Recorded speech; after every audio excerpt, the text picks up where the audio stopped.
This is TechCrunch.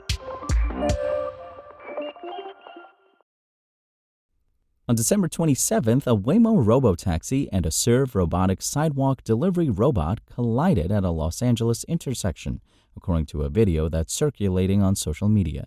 The footage shows a Serve bot crossing a street in West Hollywood at night and trying to get onto the sidewalk. It reached the curb, backed up a little to correct itself, and started moving toward the ramp. That's when a Waymo making a right turn hit the little bot. The person who posted the video said the Serve bot had run a red light before the collision, though that's not clear from the footage. One Reddit user commented on the video saying, "Waymo computers doesn't appear to be a human or animal. No life form detected. Bam."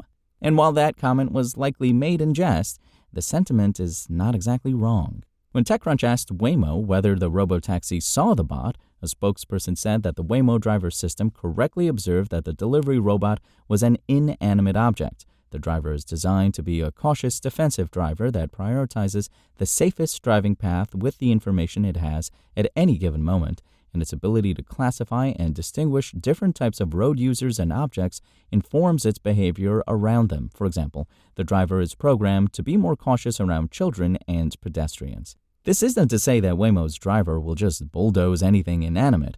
In this case, the delivery robot had paused at the curb before driving into the vehicle turning lane just as the Waymo robotaxi entered the intersection.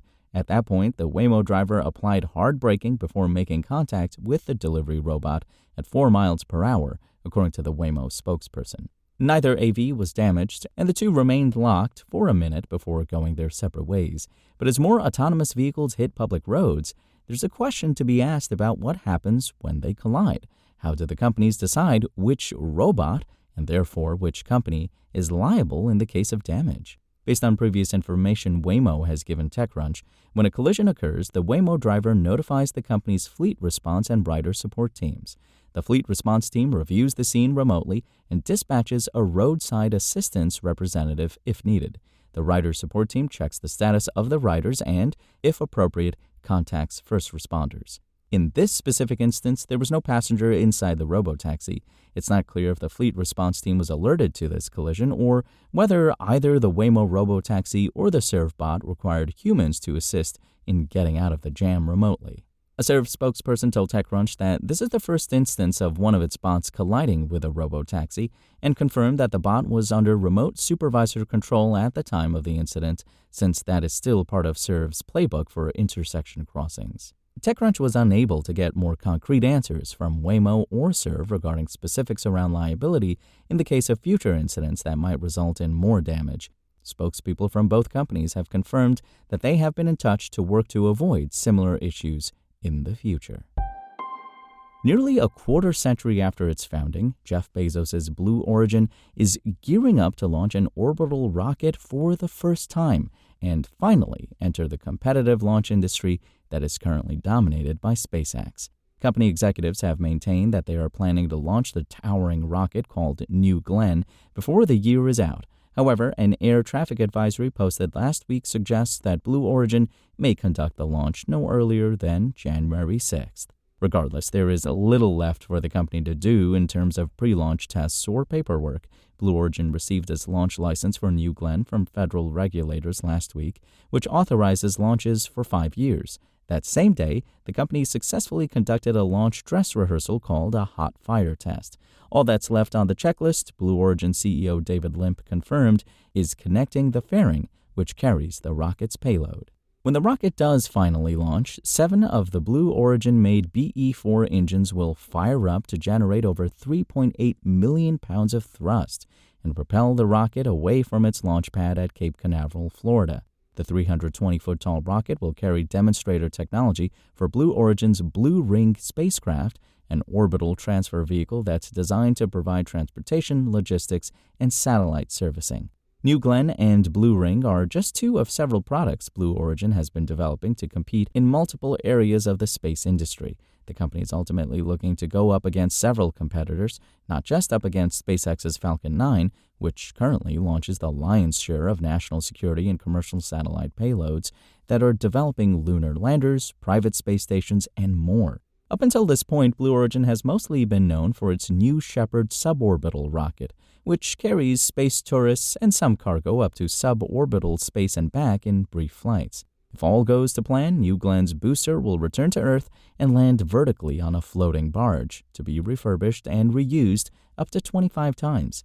NASA also tapped Blue Origin to launch twin spacecraft to Mars.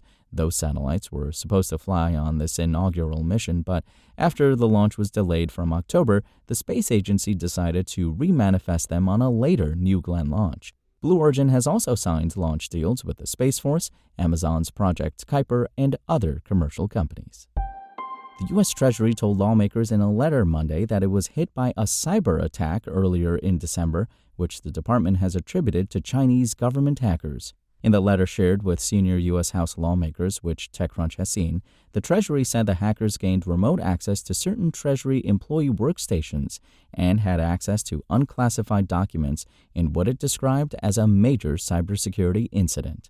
The Treasury said it was notified on December 8th by Beyond Trust, a company that provides identity access and remote support tech for large organizations and government departments, that hackers had gained access to a key used by the vendor for providing remote access technical support to Treasury employees. Beyond Trust disclosed the incident at the time, but did not say how the key was obtained. A spokesperson for Beyond Trust did not respond to a request for comment at press time. The letter said the department engaged the U.S. cybersecurity agency CISA for assistance and, as of December 30th, it has no evidence indicating the threat actor has continued access to Treasury information. The Treasury confirmed in the letter that it attributed the breach to a China state-sponsored Advanced Persistent Threat Group, indicating backing from the Chinese government. It's not clear which group was behind the intrusion, and a spokesperson would not say. In a brief statement, Treasury spokesperson Michael Gwynn said that the hackers were able to remotely access several Treasury user workstations and certain unclassified documents maintained by those users. Treasury takes very seriously all threats against our systems and the data it holds. Over the last 4 years, Treasury has significantly bolstered its cyber defense, and we will continue to work with both private and public sector partners to protect our financial system from threat actors, the spokesperson said. This is the latest cyber attack linked to China that has targeted the U.S. government in recent months. China-backed hackers dubbed Salt Tycoon were behind a wave of cyber attacks targeting U.S. phone companies and internet giants, including AT&T and Verizon, in a bid to get access to the private communications of senior U.S. government officials, including presidential candidates. Liu Pengyu, a spokesperson for the Chinese embassy in Washington, D.C., denied the U.S. government's attribution of the cyber attack to the Chinese government, arguing that the United States did not present evidence of its claims. That's all for now. For more stories like this one, visit TechCrunch.com.